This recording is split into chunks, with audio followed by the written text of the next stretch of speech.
Everyone welcome back to my channel. So फेरि पनि म तपाईँहरूको सामने आइसकेको छु अर्को भिडियो लिएर।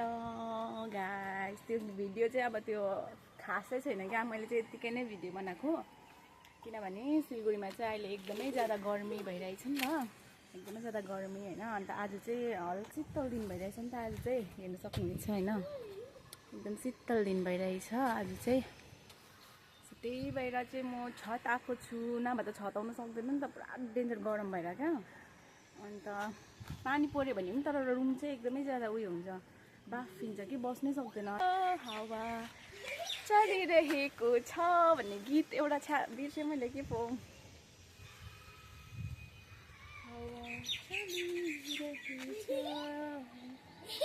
तिम्रैतिर यस्तै के एउटा गीत छ होइन, मलाई यादै आएन त्यो गीत।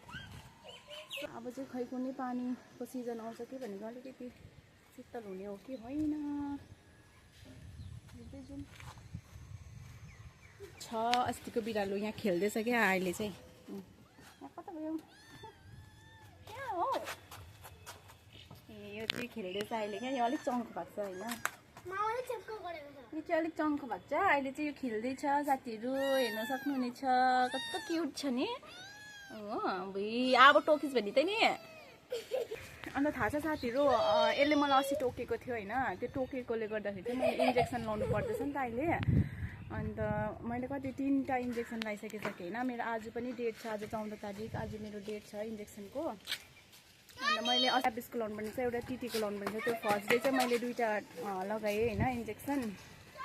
अन्त अस्तिमा गएर 10 तारिक पनि एकपल्ट लगाएँ, 3टा भयो होइन। अन्त आज पनि मेरो छ, त्यहाँदेखि फेरि अझै छ 2टा बाँकी छ मेरो इन्जेक्सन चाहिँ गाइस। अस्ति हिजोले टोकेको न्यु मात्रै भयो, राम्रो गर्नु खोज्दाखेरि यस्तै हुन्छ।